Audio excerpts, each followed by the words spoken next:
লীগ ছাড়া নির্বাচন হলে বাংলাদেশকে কোনো প্রকার সাহায্য করবে না আইএমএফ সহ বিভিন্ন গুরুত্বপূর্ণ সংস্থা। থাকছে বিস্তারিত প্রতিবেদনে। বাংলাদেশে গণ-অভ্যুত্থানে ক্ষমতাচ্যুত দল আওয়ামী লীগের অংশগ্রহণ ছাড়াই চলছে জাতীয় নির্বাচনের প্রস্তুতি। ২০১৪ সাল থেকে একাধারে ৩টি বিতর্কিত নির্বাচনের পর আবারও সব দলের অংশগ্রহণ ছাড়া আসন্ন নির্বাচনটি শেষ পর্যন্ত কতটা অংশগ্রহণমূলক হবে সেই প্রশ্ন থেকেই যাচ্ছে। বাংলাদেশে পরপর ৩টি বিতর্কিত নির্বাচনের মধ্যে ২০১৪ আর ২০২৪ সালে বিএনপি ও জামায়াত অংশ না নেয় একতরফা নির্বাচন হয়েছে। আর ১৮ সালের নির্বাচনকে সমালোচকেরা বলে থাকেন রাতের ভোট। আসন্ন নির্বাচনও সব দলের অংশগ্রহণে হচ্ছে না। জুলাই গণ-অভ্যুত্থানের পর প্রথম যে জাতীয় সংসদ নির্বাচনটি হতে যাচ্ছে সেই নির্বাচনে অংশ নিতে পারছে না ক্ষমতাচ্যুত দল আওয়ামী লীগ এবং তাদের জোটের শরিক মিত্র দলগুলোর কয়েকটি। এই নির্বাচনে মূলত অংশ নিচ্ছে গণ-অভ্যুত্থানের পক্ষের শক্তি, বিশেষ করে ২০১৪ এবং ২৪ সালের ভোটে অংশ না নেওয়া আওয়ামী লীগ বিরোধী রাজনৈতিক দল বিএনপি ও জামায়াত।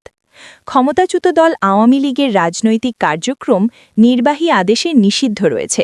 নির্বাচন কমিশন দলটির নিবন্ধনও বাতিল করে দিয়েছে। এ অবস্থায় দলটি ভোটে অংশ নিতে না পারলেও বিতর্কের কিছু নেই বলে মনে করে আওয়ামী বিরোধী রাজনৈতিক দলগুলো। তাদের দৃষ্টিতে এই নির্বাচন অন্তর্ভুক্তিমূলক ও অংশগ্রহণমূলক হবে। দুই জোটের অবস্থান। ২৬-এর নির্বাচনটিও ভবিষ্যতে কারো কারো কাছে একতরফা হিসেবে মূল্যায়ন হবে। তবে জাতীয় নির্বাচনে এবার প্রতিদ্বন্দ্বিতায় থাকা দুই জোটের নেতারা মনে করেন সর্বস্তরের ভোটার, বৈধ দল ও প্রার্থীদের অংশগ্রহণ নিশ্চিত করলেই হবে অন্তর্ভুক্তিমূলক, অংশগ্রহণমূলক নির্বাচন। জামায়াতে ইসলামীর সেক্রেটারি জেনারেল মিয়া গোলাম পরোয়ার বলছেন, ভোটার উপস্থিতির মাধ্যমেই আগামী নির্বাচন অংশগ্রহণমূলক হবে। বিবিসি বাংলাকে দেওয়া সাক্ষাৎকারে তিনি বলেন, অংশগ্রহণমূলক বলতে আমরা বুঝি ভোটারদের অংশগ্রহণ, পার্টিকুলার কোনো দলের নয়। নির্বাচনটা অনুষ্ঠিত হয় একটা আইনের ভিত্তিতে। দেশে ইলেকশন কমিশন আছে, একটা নির্বাচনী আইন আছে, সাংবিধানিক একটা বিধি আছে। আপনারা দেখবেন সেই আইনের ভিত্তিতে যারা যারা যোগ্য হবেন, আইনের মধ্যে যারা থাকবেন তারা ইলেকশন করবেন। That is called participatory, that is called inclusive. নির্বাচনে যোগ্য লোকদেরকে নির্বাচন করতে না দিলেই সেটা হবে অংশগ্রহণহীন ইলেকশন, বলেন জামায়াত নেতা মিস্টার পরোয়ার। বিএনপি নেতা সালাউদ্দিন আহমদ মনে করেন, এবার অন্তর্ভুক্তিমূলক নির্বাচন প্রশ্নে বিতর্কের কোনো সুযোগ নেই। তার যুক্তি, বর্তমানে দেশে নিবন্ধিত সব দলই ভোটে অংশ নিচ্ছে, তাই এটি হবে অন্তর্ভুক্তিমূলক নির্বাচন। ইনক্লুসিভ ইলেকশন মানেই হচ্ছে আওয়ামী লীগ বিহীন নির্বাচন, বিকজ আওয়ামী লীগ কোনো পলিটিক্যাল পার্টি না, তারা একটা মাফিয়া গোষ্ঠী। তারা রাজনৈতিক চরিত্র হারিয়েছে, তারা এদেশে গণহত্যা চালিয়েছে, জনরায় হয়েছে। গণ-অভ্যুত্থানের মধ্যে দিয়েই তারা এদেশে আওয়ামী লীগের রাজনীতি চায় না। ইনক্লুসিভ মানে যারা এখন রাজনীতিতে রেজিস্টার্ড আছে, ইলেকশন কমিশনের সাথে নিবন্ধন আছে, তারা নির্বাচনে অংশগ্রহণ করবে। বিএনপি স্থায়ী কমিটির সদস্য সালাউদ্দিন আহমদ আরও বলছেন, যদি একটা ছোটখাট দল ইলেকশনে অংশগ্রহণ না করে থাকে, সেটা সবসময় হয়ে থাকে, তাতে কিছু যায় আসে না। নির্বাচনের ইনক্লুসিভ চরিত্র থাকবে, গ্রহণযোগ্য হবে, বিশ্বাসযোগ্য হবে। বিএনপি ও জামায়াতের দুই প্রধান জোট আসন্ন নির্বাচনে মুখোমুখি হয়েছে। আওয়ামী লীগ না থাকায় এই দুই জোটের মধ্যেই প্রতিদ্বন্দ্বিতা হবে। দুই জোট মনে করছে ফেব্রুয়ারিতে বিশ্বাসযোগ্য এবং গ্রহণযোগ্য নির্বাচন হবে। তবে তাদের এই প্রত্যাশা পূরণ হবে কিনা সেটি নিয়ে সন্দেহ এবং আশঙ্কার কথা শোনা যায় জাতীয় পার্টির অবস্থান থেকে। দলটির মহাসচিব শামীম হায়দার পাটোয়ারি বিবিসি বাংলাকে বলেন, আনকন্ট্রোলড, আনচেকড একটা ইলেকশনের দিকে বাংলাদেশ যাচ্ছে এবং ভোটের দিনে এখানে স্থানীয় মব, স্থানীয় শক্তি, স্থানীয়ভাবে যারা হোল্ড রাখে, তারা যা চাইবে তাই হবে। বাধা দেওয়ার মতো কোনো শক্তি এখনও পর্যন্ত আমরা দেখতে পাচ্ছি না। এই যে বলগহীন বাধা না দেওয়ার ক্ষমতা ছাড়া একটা ভোট হচ্ছে, সেটার তো বিকল্প আরও অনেক কিছু হওয়া উচিত ছিল। জাতীয় পার্টি জামায়াতের নিষিদ্ধর সময় প্রতিবাদ করেছিল, জাতীয় পার্টি আওয়ামী লীগ নিষিদ্ধর সময়ও প্রতিবাদ করেছে, বলেন মিস্টার পাটোয়ারি। অতীতে আওয়ামী লীগের জোটের সঙ্গে থাকা জাতীয় পার্টি এবার নির্বাচনে অংশ নিয়েছে। জাতীয় পার্টির মহাসচিব বলছেন, জামায়াতকে নিষিদ্ধ করার ঘটনা আওয়ামী লীগকে কোনো পলিটিক্যাল সলিউশন দেয়নি। আবার আওয়ামী লীগকে নিষিদ্ধ করার ঘটনাও কিন্তু বিএনপি জামায়াতকে কোনো পলিটিক্যাল সলিউশন দিল না। ইনক্লুসিভ ভোট ছাড়া ফুল ডেমোক্রেটিক ট্রানজিশন হবে না। পরের ভোটে গিয়ে হয়তো আমরা একটা ফুল ডেমোক্রেটিক ট্রানজিশনের দিকে যেতে পারি। সেদিকে যেতে গেলে আগে তো একটা সেমি ডেমোক্রেটিক ট্রানজিশন লাগবে। আমি মনে করি সেদিক থেকে এবারের ভোটে অনেক সমস্যার সমাধান হবে, বলেন মিস্টার পাটোয়ারি। মিস্টার পাটোয়ারির কথায় ভোট না হলে পরিস্থিতি আরও খারাপ হতে পারে। এই ইলেকশনটা কিন্তু একটা ট্রানজিশন, একটা সেমি ডেমোক্রেটিক ট্রানজিশন। আওয়ামী লীগেরও কিন্তু একটা ট্রানজিশন প্রয়োজন, সকলেরই কিন্তু একটা শিফট প্রয়োজন। ভোট না হলে বর্তমান সরকার দেশ চালাতে পারবে না।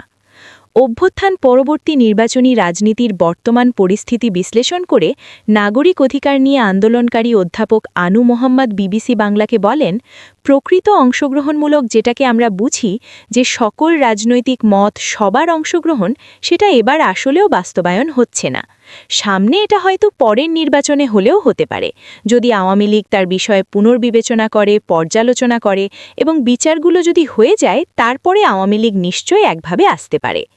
এখন ওই আংশিকভাবেই নির্বাচন করতে হবে। তারপরেও নির্বাচন কতটা ঠিকঠাক হয় সেটাও এখন উদ্বেগের বিষয় বলে মন্তব্য করেন অধ্যাপক আনু মোহাম্মদ। ভোটার উপস্থিতিতে প্রভাব। অতীতে নির্বাচনগুলোর বিশ্লেষণ থেকে এটি স্পষ্ট যে বাংলাদেশে বিএনপি এবং আওয়ামী লীগ এই দুই দলেরই ভোটার সবচেয়ে বেশি। আওয়ামী লীগ নির্বাচনে না থাকলেও দলটির সমর্থক ভোটাররা রয়েছেন। তাদের ভোট জয় পরাজয় গুরুত্বপূর্ণ হবে। তবে এই নির্বাচনে আওয়ামী লীগ তাদের কর্মী সমর্থকদের ভোটদানে বিরত থাকার আহ্বান জানাচ্ছে। সেটি ভোটার উপস্থিতিতে কেমন প্রভাব ফেলবে সেটি নিয়ে দলগুলোর ভিন্ন ভিন্ন মূল্যায়ন রয়েছে। বিএনপির সালাউদ্দিন আহম্মদ বলছেন, আওয়ামী লীগ না থাকায় ভোটার উপস্থিতিতে কোনো প্রভাব পড়বে না। এদেশের মানুষ এবং নতুন প্রজন্ম, যারা নতুন ভোটার হয়েছে, যাদের বয়স 18 থেকে 35-এর মধ্যে, তারা স্বাধীনভাবে মুক্ত পরিবেশে ভোট দেওয়ার জন্য উন্মুখ হয়ে আছে, উদ্গ্রীব হয়ে আছে। এই ভোটারকে কেউ থামাতে পারবে না। আর এখানে একটা ক্ষুদ্র অংশ যদি নিজেরা নির্বাচনে অংশগ্রহণ করতে না চায় বা ভোট দিতে না চায়, সে স্বাধীনতা তো তাদের আছে। তবে আমি মনে করি না যে তাদের সংখ্যা খুব একটা বেশি হবে, বলেন বিএনপি নেতা মিস্টার আহমদ। জামায়াত জোটের পক্ষ থেকেও মনে করা হয় যে ভোটার উপস্থিতি নিয়ে কোনো সমস্যা হবে না। তবে জাতীয় পার্টির মহাসচিব বলছেন, আওয়ামী লীগ শেষ পর্যন্ত কী অবস্থান নেয় সেটি ভোটার উপস্থিতিতে প্রভাব ফেলবে। যদি আওয়ামী লীগ অলটুগেদার ভোট বর্জন করে, তাহলে কিন্তু কাস্টিংটা অবৈধভাবে করতে হবে এবং সেটাকে কেউ লুকাতে পারবে না। বাংলাদেশে ৪২,০০০ সেন্টারে ভোট হবে। সেখানে অবৈধ কাস্টিংগুলো একসময় নেকেড হয়ে যাবে এবং ভোটটা তখন প্রশ্নবিদ্ধ হবে। শামীম পাটোয়ারি এও বলেন, আওয়ামী লীগের ভোটাররা ভোট কেন্দ্রে আসুক, এটা আমরা সবাই চাইছি এবং কি করলে আসবে সেটা সবাইকে একটা সমঝোতাও করতে হবে। বিশ্লেষকরা মনে করেন, এবার ৫০% বেশি ভোট না পড়লে প্রশ্ন উঠতে পারে। আনু মোহাম্মদের ভাষায় 50%-এর বেশি ভোট না হলে তো সেটা গ্রহণযোগ্য হয় না। আর এতদিন পরে নির্বাচন হচ্ছে, এটা তো আরও বেশি হবার কথা। সেটা যদি না হয়, সেটা একটা ব্যর্থতা হবে। এখন এটা নির্ভর করে নির্বাচন কমিশন কতটা আস্থার অবস্থা তৈরি করতে পারে, অন্তর্বর্তী সরকার কতটা আন্তরিকতার সাথে নির্বাচনে যায় এবং অন্তর্বর্তী সরকারকে এটা স্পষ্ট করতে হবে যে তারা কোনো পক্ষপাতিত্ব করছে না। পাশাপাশি নির্বাচন কমিশনেরও এটা একটা পরীক্ষা। আসন্ন নির্বাচনের গ্রহণযোগ্যতার প্রশ্নে দুটি বিষয় গুরুত্বপূর্ণ হবে এমন বিশ্লেষণ আছে। প্রথমত, ভোটার উপস্থিতি। দ্বিতীয়ত, নিরাপত্তা ও ভোটের পরিবেশ, যা শান্তিপূর্ণ, অবাধ, সুষ্ঠু এবং নিরপেক্ষতা নিশ্চিত করবে। এখানেও দুশ্চিন্তার দিক রয়েছে বলে মনে করেন আনু মোহাম্মদ। জাতিগত ও ধর্মীয় সংখ্যালঘুরা, তাদের মধ্যে আগের বিভিন্ন নির্বাচনে আমরা দেখেছি যে তাদের মধ্যে একটা আতঙ্কের অবস্থা তৈরি করা হয়, যাতে নির্বাচনে তারা ভোট দিতে না যায়। তাদের নির্বাচনে যাওয়া এবং না যাওয়া দুই দিক থেকে নিরাপত্তাহীনতা তৈরি হয়। সেই জায়গাটা তো নিশ্চিত করতে হবে যাতে তারা আসে, কারণ তারা একটা বড় অংশ। সংখ্যাগরিষ্ঠ ভোটারদের মধ্যেও আতঙ্ক আছে বলে বলছেন আনু মোহাম্মদ। এখন মাজার আক্রান্ত হচ্ছে, বাউলরা আক্রান্ত হচ্ছে, এদের সাথে তো বিশাল জনগোষ্ঠী। এখন তারা যদি দেখে যে আমরা একটা সহিংসতার মধ্যে পড়ব, বা যারা এখানে নির্বাচন করছে বা দাপটের সাথে চলাফেরা করছে, তারা আমাদের উপর আক্রমণ করতে পারে, তাহলেও ভোট সংখ্যা অনেক কমে যাবে।